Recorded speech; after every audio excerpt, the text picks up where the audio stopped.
Hello guys, हमारे video में आप सभी का स्वागत है। आशा करते हो आप लोग अच्छे होंगे, स्वस्थ होंगे, मस्त होंगे, अपने अपने कामों में व्यस्त होंगे। एक नाच गीत सुनाने जा रहे हैं, सुनना।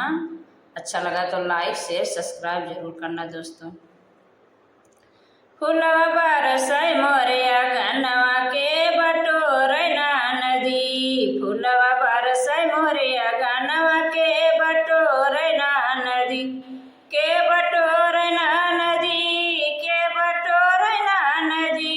फुलवा बरसै मोरिया गनवा के बटोरै ना नदी,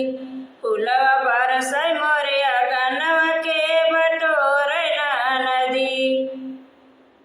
4 महीना ननदी गर्मी कै दिनवा,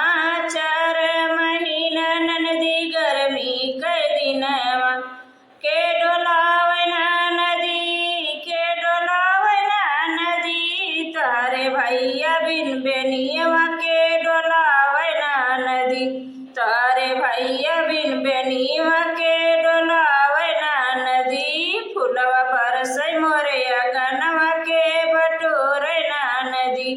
फुलवा बरसै मोरिया गनवा के बटोरै ना नदी, के बटोरै ना नदी,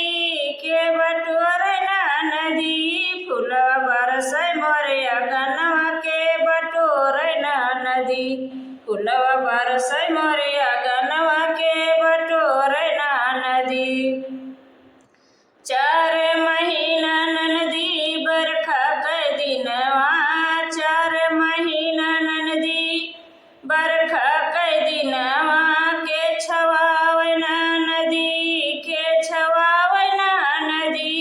तारे भैया बिन बंगलवा के छवावै ना नदी, तारे भैया बिन बंगलवा के छवावै ना नदी,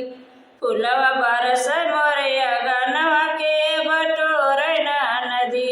फुलवा बरसै मोरिया गनवा के बटोरै ना नदी, फुलवा बरसै मोरिया गनवा के बटोरै ना नदी, के बटोरै ना नदी, के बटोरै ना नदी, फुलवा बरसै मोरिया गनवा के बटोरै ना नदी। 4 महीना ननदी ठंडी कै दिनवा, 4 महीना ननदी ठंडी कै दिनवा, के ओढ़ावै ना नदी, के ओढ़ावै ना नदी, तारे भैया बिन रजैया के ओढ़ावै ना नदी, तारे भैया बिन रजैया के ओढ़ावै ना नदी, के ओढ़ावै ना नदी,